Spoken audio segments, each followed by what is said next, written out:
이 시대의 소망 9장 투쟁의 시절, 이 주제는요, 이 예언의 이 시대의 소망이라는 책 또는 예수님의 전생에 있어서 가장 중요한 그런 순간입니다. 이 투쟁의 시절이야말로 우리가 사실은 우리 삶 속에서 평생을 경험하는 그런 과정들이고요. 예수님께서도 마찬가지로 이 투쟁의 시절, 이 갈등의 시절을 경험하셨다라는 것을 이 영감의 글로 우리에게 표현을 해주셨습니다. 지난주 우리 말씀을 통해서도 우리가 잠깐 들었지만 각 시대별로 하나님께서는 이 예언의 영을 통해서 대언의 영, 즉 하나님의 말씀을 대언하는 성령님의 역사를 통해서 그 시대에 맞는 복음과 말씀을 우리에게 항상 주십니다. 예수님 당시에 대언의 영이라고 표현되었던 것은 선지자들의 글이었어요. 그리고 성경, 그 당시에 성경은 이 모세 오경이었죠. 그리고 사도 시대로 들어가면서 이 대언의 영의 역할을 했던 것은 바로 예수님의 제자들 그리고 사도들이었습니다. 그리고 계속해서 그 사도들의 제자들이 이 대언의 영의 역할을 계속해서 해왔습니다. 현대에 들어서 이 성경책이 다 완성이 되고 종교개혁이 이루어지고 그래서 종교개혁 이후에 이 개신교와 기독교 가운데서 또 개신교들이 자리를 잡은 그 가운데에서도 대언의 영은 계속해서 활동을 했습니다. 소위 우리가 말을 하고 있는 엘렌 G 화이트 여사를 통해서 우리에게 준 이 책들, 그 중에 이 시대의 소망도 포함되죠. 이 책들도 우리는 대언의 영의 활동으로 우리는 인정하고 있죠. 하지만 이 책만이 우리는 대언의 영이라고 또 주장하지는 않습니다. 그 외에도 많은 교단에서 많은 분들이 이 하나님의 영을 통해서 오늘날 우리에게 필요한 이 복음을 계속해서 전하고 있다는 사실을 우리는 잊으면 안 된다는 것이죠. 하지만 지금까지 우리가 접했던 수많은 그 대언의 영의 활동 가운데서 이 시대의 소망만큼 이 예수님의 그 상황을 극적으로 표현하고 또 정말 본 것을 서술한 것처럼 조목조목 자세하게 표현한 그 대언의 영의 활동을 우리는 아직까지 찾아보지 못했죠. 그래서 이 시대의 소망이라는 이 책을 읽으시면은요, 모든 것은 성경에 기반되어 있습니다. 그리고 그 성경에 근거한 이 예수님의 모습들을 성령님의 도우심을 통해서 아주 자세하게 묘사를 하고 있어요. 그래서 이 투쟁의 시절, 예수님께서 이 하나님의 기별을 받아들이시고 이 말씀을 그분의 삶 속으로 받아들이시는 이 모든 과정, 이 투쟁의 과정은 성경에 이렇게 묘사되어 있지는 않지만 예수님께서 자라시던 환경과 또 예수님께서 그 종교 지도자들을 대하는 태도, 성경에 기록되어진 예수님의 활동들, 이 모든 것들을 살펴보았을 때 분명 예수께서는 청소년 시절에 이러한 이 투쟁의 시절, 갈등의 시절을 분명히 겪었을 것이다 라는 것을 성경적으로 확인할 수 있다는 것이죠. 그리고 그것을 성령님의 도우심으로 더욱 자세하게 묘사한 장이 바로 이 9장 투쟁의 시절이라는 장이에요. 그래서 이 장은 성경에 기록되어 있는 내용은 아니지만 성경에 기록되어진 다른 모든 말씀에서 힌트를 얻어서 그 예수님의 경험을 묘사한 장입니다. 그런데 모든 것에는 원인이 있고요. 또 원인이 있으면 거기에 대한 분명한 또 결과가 나타나게 됩니다. 그래서 오늘 예수님께서 투쟁을 하시는 이 투쟁이라는 단어를 사용하니까 굉장히 뭔가 거창해 보이지만 소위 현재 우리가 더 쉽게 접할 수 있는 단어는 갈등이라고 얘기할 수도 있을 것 같아요. 또는 고민. 이런 갈등과 고민의 이 시절을 예수님께서 보내실 때 어떤 부분에서 예수님께서는 그 갈등의 원인이 되었다라고 하시고 그 갈등의 원인을 푸는 것으로 활용하셨으며 그 결과물은 어떻게 나타났는지를 우리는 이 장에서 살펴보게 되는 것입니다. 우리가 서로 이렇게 관계를 맺어갑니다. 그래서 우리는 가족의 관계가 있고, 또 교우의 관계가 있고, 또 이웃의, 또 친구의 관계가 있고, 다 우리는 이렇게 관계를 맺으며 살아갑니다. 근데 그 관계에는 항상 원인이 있어요. 이유 없는 관계는 없습니다. 부모가 자녀를 사랑하고, 자녀가 부모를 사랑하고, 형제 간에 우애가 있고, 이 가족들 가운데서 서로 행복한 가정을 이루는 데에는 핏줄이라는 그런 원인이, 이유가 분명히 존재합니다. 그리고 더 나아가서 우리가 친구들을 만나게 되고, 또 교회에서 이런 운명 공동체를 우리가 만들어 나가게 되는 데에도 우리는 이 신뢰라는, 그리고 믿음이라는 그런 원인과 이유를 가지고 우리는 이렇게 함께 관계를 맺어가며 공동체를 만들어 나가는 것이죠. 예수님께서도 하나님과의 관계를 형성하실 때 분명한 이유와 원인을 찾으셔야 됐습니다. 예수님께서 하나님과의 관계를 형성하시고 그 가운데서 자신의 사명을 찾아가실 때 예수님께서 원인으로 삼으신, 내가 하나님의 역할을, 그 사역을 내가 감당해야 하는구나라고 그 원인을 찾으실 때 예수님께서는 그 원인을 바로 어디서 찾으셨냐면 하나님의 말씀에서 찾으셨습니다. 그래서 예수님의 투쟁, 예수님의 갈등은 어디에서부터 비롯되냐면요, 여호와께서 이와 같이 말씀하시니라에서 모든 예수님의 갈등이 시작됩니다. 그리고 이 투쟁이라는, 소위 와인 여사께서는 투쟁이라는 단어를 썼는데, 이 투쟁이 시작되는 것입니다. 왜 그럴까요? 교회 갔습니다. 이제 종교 지도자들을 만났어요. 종교 지도자들이 성경에 대해서 아주 깊이 있는 그 지식을 가지고 예수를 앞에 앉혀놓고 아주 깊은 지식으로 예수를 가르칩니다. 예수님께서 그 가르침을 들어요. 그런데 예수님께서는 그 가르침에 만족할 수가 없는 거예요. 왜냐하면 예수님께서 성경책을 깊이 묵상하실 때 보았던 여호와께서 이와 같이 말씀하시느라는 그 말씀에 비추어 봤을 때 그 가르침이, 또는 그 가르침의 결과물이 맞지 않는 것입니다. 받아들이기 힘든 것이었어요. 그래서 예수님께서는 그 이유를 다시 설명합니다. 그리고 그걸 반박합니다. 대부분의 반박은 뭐였을까요? 예수님이 대부분 이 반박을 한 게 성경 지식이었을까요? 어떤 것들이었을까요? 이 앞에서 성경 교사들이 예수님에게 막 가르칩니다. 예수님이 받아들여요. 그런데 그건 아닙니다라고 반박을 하기 시작합니다. 이 장을 읽으면은요, 대부분 예수님께서 반박하시는 것들은 별거 아닙니다. 크게 분류를 하자면 이런 것들이에요. 그 당시 종교 주도자들, 성경 교사들이 얘기하고 가르치고 했던 것들은 모든 결과가 어디에 맞춰져 있냐면 자신들의 이익에 맞춰져 있었습니다. 그래서 성전 예식에 대해서 예수님께 막 가르쳐요. 성경에 오면 이렇게 제물을 드려야 되고 제사를 드려야 되고, 알고 봤더니 이 제사를 드리기 위해서 제물을 이렇게 가지고 오잖아요. 그럼 그 제물을 성전 뜰에서 비싼 값에 팝니다. 비싼 값에 팔아가지고 이윤을 남기잖아요. 그럼 그 장사하는 사람들이 이윤을 남기면 그 이윤이 또 어디로 들어오냐면 이렇게 제사장으로, 이렇게 임대료로, 성소 임대료로 해가지고 이렇게 제사장한테 들어와요.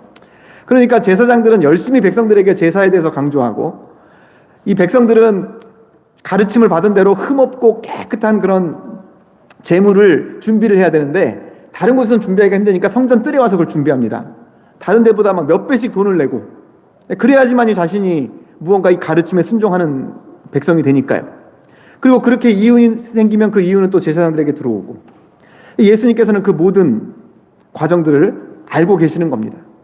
아무리 성서적인 가르침이 가르치더라도 그 결과가 그 원인에서 비롯되지 아니하고 사람의 이기심에서 비롯된다면 그 가르침은 받아들일 수 없다라는 것이 이 예수님의 투쟁의 시작이었습니다. 그래서 항상 예수님께서는 여호와께서 이와 같이 말씀하시니라의 이 본뜻이 무엇인지를 묵상하고 고민하기 시작합니다. 그 당시 예수님께서 인용하신 이 말씀들은 대부분 다 선지서 아니면은 시편, 문학서였죠. 즉 구약 성경이었습니다. 한번 여러분들 구약 성경 시간이 되시면 구약 성경에서 여호와께서 말씀하시니라, 여호와의 말씀이시니라, 이런 것들을 한번 검색해 보십시오. 수도 없이 많이 나옵니다. 끊임없이 나옵니다. 예수님께서는 계속 그 말씀을 깊이 있게 보시는 거예요. 여호와께서 말씀하셨다. 이게 무슨 뜻일까? 그 모든 말씀을 묵상하면서 예수님께서 어떤 결론에 이르르냐면, 여호와의 말씀은 곧 온전히 이타적인 마음을 갖는 것임을 예수님은 알게 되는 것입니다. 그래서 이 제사장들과 그 당시 성경을 가르치는 성경 교사들과 예수님 사이에서 나오는 극심한 갈등은 다른 어려운 게 아니었어요. 굉장히 쉬운 것이었습니다. 그건 뭐였냐면, 내 이익을 취하느냐, 다른 사람의 이익을 내가 도모하느냐. 바로 이 모든 것이 그 갈등이었어요. 그래서 예수님께서 다른 사람들이, 특히 제사장들과 그분의 형제들에게 시기의 대상이 되고 질투의 대상이 된 게 무엇이었냐면 바로 이런 것이었습니다. 그분은 도움이 필요한 모든 사람을 위하여 돕는 능력을 행사하셨다. 그분은 당신의 하늘 성품을 보여주기 위하여 수도사의 밀실에 은거하지 않고 인류를 위하여 열심히 일하셨다. 이게 그 투쟁의 굉장히 우리는 투쟁하면 굉장히 엄청난 것처럼 보이잖아요. 근데 이게 굉장히 그 단순한 그런 모습이었던 거죠. 그의 형제들과 그 당시 종교 지도자들은 성경을 근거로 그들의 모든 행동을 했고 행위를 했지만, 그 행위와 그 모든 행동들의 결과물을 그들은 자신들의 이익에 맞춰놨습니다.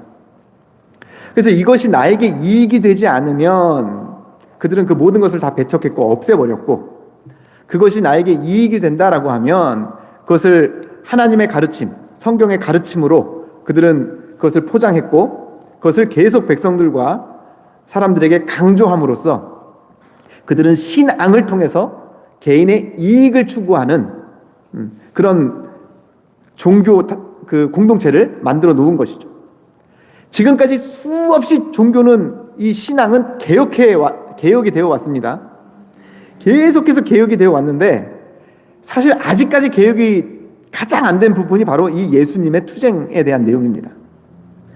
천주 교회가 이제 예수님의 그 그리스도교가 다 이제 로마의 박해에 의해서 사라지고 지하로 다 이렇게 내려가고 천주교회라는 거대한 이 종교 단체가 생겨났을 때에도, 그때도 이 종교 단체에서 계속해서 유지했던 것은 바로 이윤을 챙기는 거였죠. 제가 며칠 전에 몬트리올에 갔다 왔어요. 몬트리올에 가면 꼭 들리는 곳이 있죠. 그 노틀담 성당이랑 성 요셉 성당을 꼭 들립니다. 성 요셉 성당에 딱 들어가면 벽에 정말 그 큰 성당 벽 양쪽으로 초가 쫙 이렇게 그 진열이 돼 있어요. 그래서 어떤 초는 불이 켜져 있고 어떤 대부분의 초는 이제 불이 꺼져 있고요. 그 초 앞에 크게 적혀져 있습니다. $2, $2. 조금 더 큰 초는요, $6. 해가지고 딱 있어요. 그리고 이제 지난번에 갔을 때랑 또 바뀐 게 있어요. 뭐냐면 카드를 탭하는 것도 이제 갖다 놨더라고요. 그래서 $2를 선택하거나 $6를 선택하고 카드를 탭을 하면 카드로도 그걸 낼 수가 있어요. 그 돈을 지불하고 뭘 하는 거예요? 그 초에 불을 붙이는 겁니다. 내가 이렇게 딱 불을 $2나 $6는 좀 더 크고 좀 더 오래 타고 $2는 좀 더 짧게 타겠죠. 그래서 내가 원하는 소원을 구하고 불을 붙여서 이렇게 초에 불을 붙이고 하면 마음이 편안해지는 거예요. 뭔가 소원이 이루어지는 것 같고, 뭔가 하나님께 복을 받는 것 같고, 내가 뭔가 하나님께 기도한 것 같고, 아직도 그 잔재가 남아 있어요. 신앙이 이제 그렇게 변질된 겁니다. 신앙이 나의 이익을 추구하는, 내가 복을 받는 통로가 돼버린 거예요. 그리고 그것을 사람들에게 가르치기는 굉장히 쉽습니다. 교회 오세요, 복 받습니다. 예수님 믿으세요, 삶이 아주 그냥 평탄해지고요, 편안해질 겁니다. 얼마나 쉬워요, 이 복음 전하는 게. 예수님의 갈등이 여기서부터 시작되는 것입니다. 이 신앙을 나의 이익을 위해서 하는 것이냐, 아니면 다른 사람을 위해서 해야 하는 것이냐? 그 당시 종교 지도자들은 당연히 사람들의 이익을 위한 신앙을 가르쳤고, 사람들도 그렇게 쉽게 받아들일 수 있는 그런 믿음을 모두가 다 받아들였죠.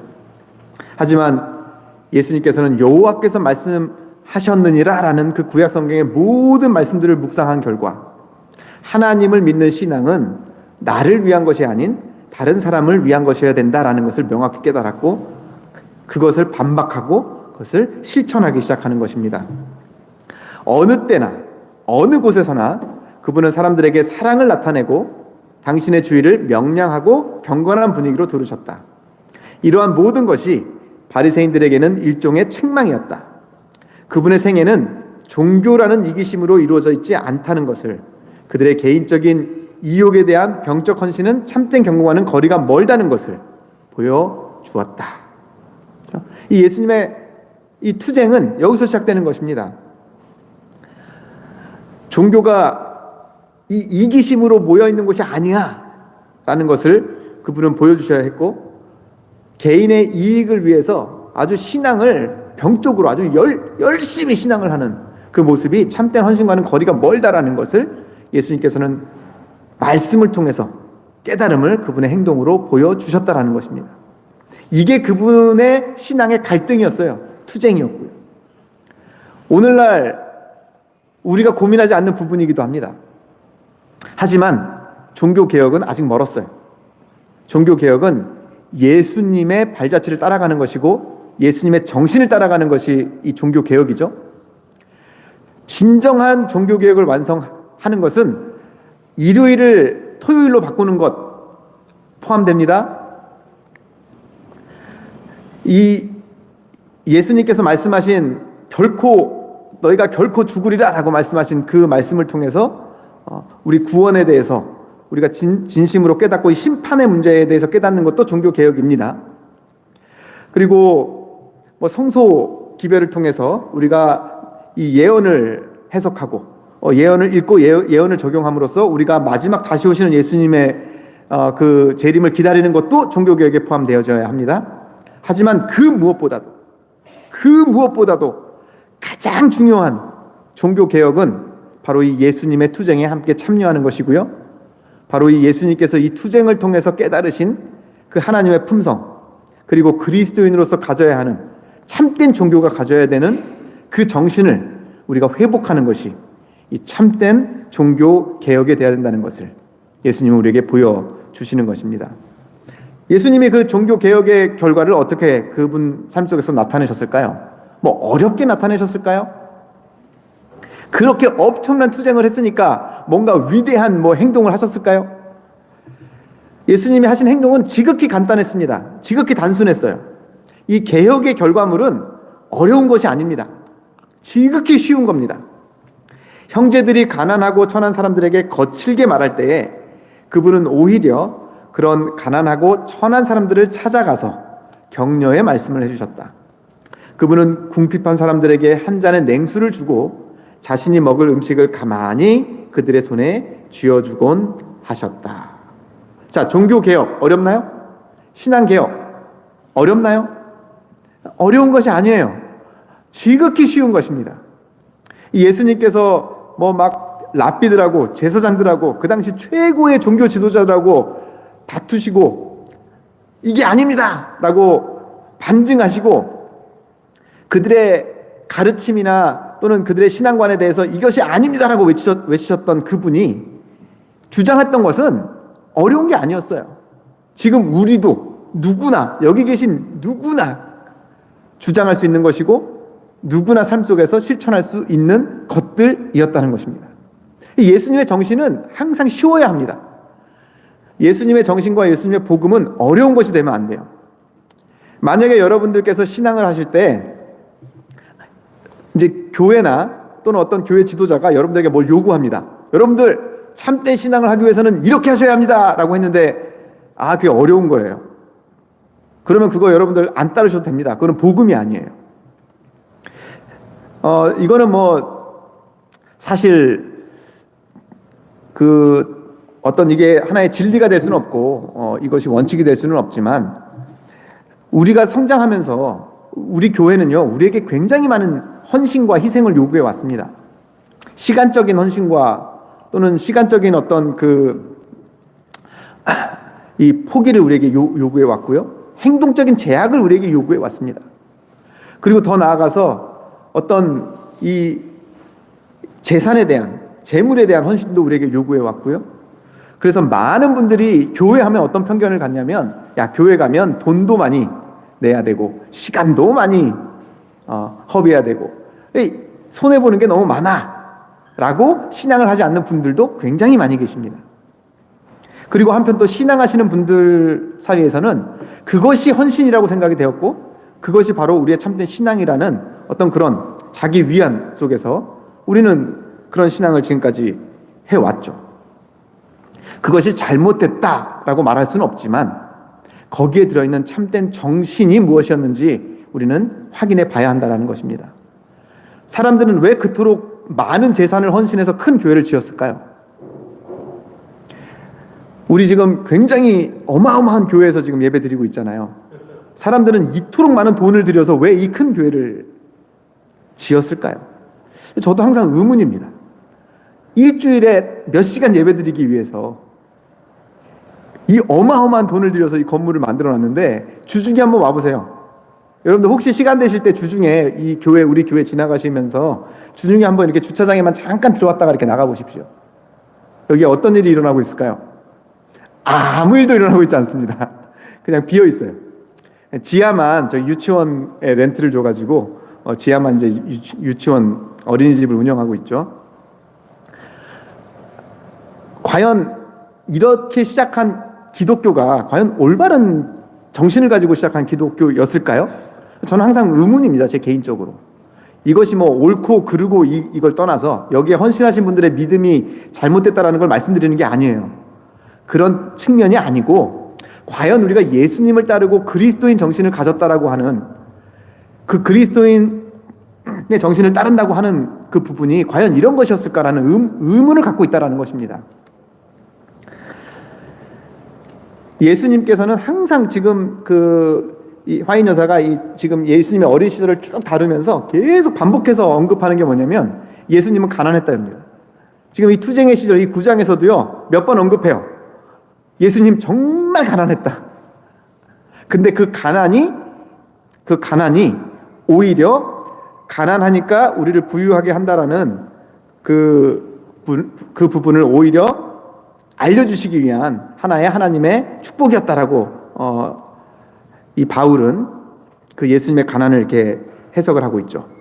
그들은 그분이 우리를 위하여 가난하게 되신 것은 그의 가난함을 인하여 우리로 부유하게 하려 하심이었음을 알지 못하였다라고 이렇게 바울의 글을 인용해서 말씀을 하고 있는 것이죠. 예수님께서는 아주 가난했어요. 너무 가난해서 다른 사람을 도와주기 위해서 내가 가지고 있는 것 중에 일부를 줄 수 있는 분이 아니었어요. 옆에 배고픈 사람이 보여요? 우리는 일단 우리 먹을 건 다 있잖아요. 그리고 여유 있는 분을 우리는 가지고 가서 그들을 돕습니다. 하지만 예수님의 정신은 뭐였냐면, 나도 이거 하나밖에 없어요. 오늘 내 점심이에요. 예수님의 노동이 그렇게 가벼운 노동이 아니었습니다. 그 무거운 나무를 날라야 되고 대패질을 해야 되고, 이 나무를 손으로, 기계가 아닌 이 나무를 손으로 다룬다라는 것이 얼마나 힘든지 우리 해보신 분들은 다 아실 것입니다. 그 몇 시간만 해도 체력이 바닥이 나요. 그렇게 힘든 상황에서 땀을 뻘뻘 흘리면서 일을 하시면서 또 오후의 일을 위해서 내가 이 점심을 꼭 먹어야 하는데 옆에 배고픈 사람이 보였을 때 예수님은 그 잠시의 휴식 시간을 이용해서 그 도시락을 들고 그에게 다가가서 그의 손을 붙잡고 위로해주고 격려해주고 그 음식을 나누어 줬을 때 그 음식을 받은 그 사람은, 그 마음은 어땠을까요? 바리새인들이 성전에서 복음을 가르치고 이 복음을 들으면 삶이 행복해지고 복 받을 거예요 라는 그 복음이 그에게는 복음이었을까요? 아니면 예수님의 땀으로 축축하게 젖은 그 손으로 손을 잡아주고, 아유 많이 배고팠죠, 이 음식 드시고 힘내세요, 이 한마디가 그에게는 훨씬 더 큰 복음이었을까요? 이게 바로 예수님의 정신이라는 것이고 이게 예수님의 투쟁이었다는 사실을 우리는 기억해야 합니다. 예수님의 투쟁은 큰 게 아니었어요. 막 소위 교리를 가지고 이게 맞아요, 이런 게 아니었습니다. 예수님의 투쟁은 하나님의 품성을 따른다고 하는 그리스도인의 이 믿음은 지극히 이타적인 것이어야 한다라는 바로 그 진리, 그 하나를 붙잡고 투쟁한 것이었습니다. 우리가 예수님을 따르는 예수님의 백성, 또 예수님의 제자라고 우리는 소위 이야기합니다. 우리의 투쟁은 어디에 있어야 할까요? 안식일이 오르냐, 일요일이 오르냐, 우리 교회가 잘하냐, 너희 교회가 잘하냐, 우리 교회가 사람이 많냐, 너희 교회가 사람이 많냐, 우리 교회가 더 크냐, 우리 교회가 더 잘 운영하냐, 우리가 진리를 가지고 있느냐, 이런 거는 다 우선순위에 들어가지 못한다라는 것입니다. 우리 재림교회가 참 진리를 가지고 있다고요? 만약에 우리 재림교회가 이 예수님의 투쟁에 참여하지 않는다면, 그래서 하나님의 정신이 지극히 이타적인 것이며 모든 것을 다 내려놓고 우리보다 더 작은 자들에게 우리의 초점이 맞춰져 있다라고 하는 것을 우리가 확신하며 그것에 대해서 고민하지 않는다면, 우리가 소위 말하는 이 진리라는 것은 진리가 될 수 없으며 이것 또한 사단의 정신에 입각하는 개혁이 필요한 그런 신앙이 될 수밖에 없다라는 것을 우리는 꼭 기억해야 합니다. 우리는 할 수 없습니다. 예수님도 홀로 못하셨습니다. 예수님도 이 투쟁을 위해서 말씀을 계속 보셨고 계속해서 하나님을 붙잡으시고 하나님의 품성을 바라보았습니다. 이것이 투쟁의 시작입니다. 그리고 바로 그 결과는 하나님께서 우리에게 주시는 선물인 것입니다. 예수님께서 말씀을 통해서, 기도로 이 모든 투쟁의 과정을 통해서 하나님의 참 품성을 발견하셨듯이 우리 또한 말씀을 통해서 또 기도로 하나님께서 우리를 예수님을 믿게 하신 그 이유가 무엇인지 우리 마음속으로 투쟁하게 되는 여러분들 되시기를 진심으로 바랍니다. 여러분들이 그 투쟁의 승리자가 되지 마시고요, 하나님께서 여러분들의 투쟁의 승리자가 될 수 있도록 하나님께 여러분들의 마음의 자리를 내어주시기 바랍니다. 여러분들의 마음을 여시고 그곳에 성령이 임하시고 그곳에 하나님께서 임하실 때 여러분들은 이 투쟁에서 승리하시게 될 것이고 그 승리자의 공로는 오직 하나님이 되실 것입니다. 그것이 신앙이고 그것이 바로 우리가 예수님을 믿는 분명한 또는 유일한 이유입니다. 기도하시겠습니다. 하늘에 계신 아버지 하나님, 예수님께서는 다른 것으로 싸우지 아니하시고 오직 하나님의 품성, 모든 것을 나눠주시고 모든 것을 끝까지 다 내어주시는 그 하나님의 품성만이 유일한 진리이며 그것만이 우리가 붙잡아야 하는 하나님의 마음임을 예수님께서는 싸우며 그것을 받아들이셨습니다. 그 모든 싸움에서조차도 예수님께서는 하나님의 말씀을 통해서 이기셨으며 하나님의 신인 성령의 도우심으로 예수님께서는 그 싸움을 이겨나가셨습니다. 하나님, 오늘 우리가 이 투쟁을 하지 않을 수 있도록 인도하여 주시옵소서. 우리는 그저 하나님의 말씀을 받아들이고 우리 마음을 열고 하나님을 우리 마음속으로 초청할 수 있도록 해주시고 그리하여 하나님의 마음이 우리 마음이 되어서 하나님께서 싸우시고 하나님께서 이기시는 그런 신앙을 소유하는 우리 될 수 있도록 축복하여 주시옵소서. 예수님의 발걸음을 따라가고 싶습니다. 항상 그 예수님의 정신, 그 예수님의 희생의 마음 생각할 수 있도록 도와주시고 묵상할 수 있도록 해주셔서 우리의 삶의 결과물이 하나님께서 우리에게 주시는 선물이 될 수 있도록 해주시고 우리가 만들어 나간 결과물이 되지 않을 수 있도록 인도하여 주시옵소서. 하나님께서 오늘 이 안식일 이러한 예수님의 정신이, 이러한 예수님의 사랑이 우리 가운데서 실천되고 우리 가운데서 나타나서 정말 행복하고 하나님께서 말씀하신 그 천국이 오늘 우리 가운데서 경험될 수 있도록 우리와 함께 해주시옵기를 예수님의 이름으로 간절히 기도합니다. 아멘.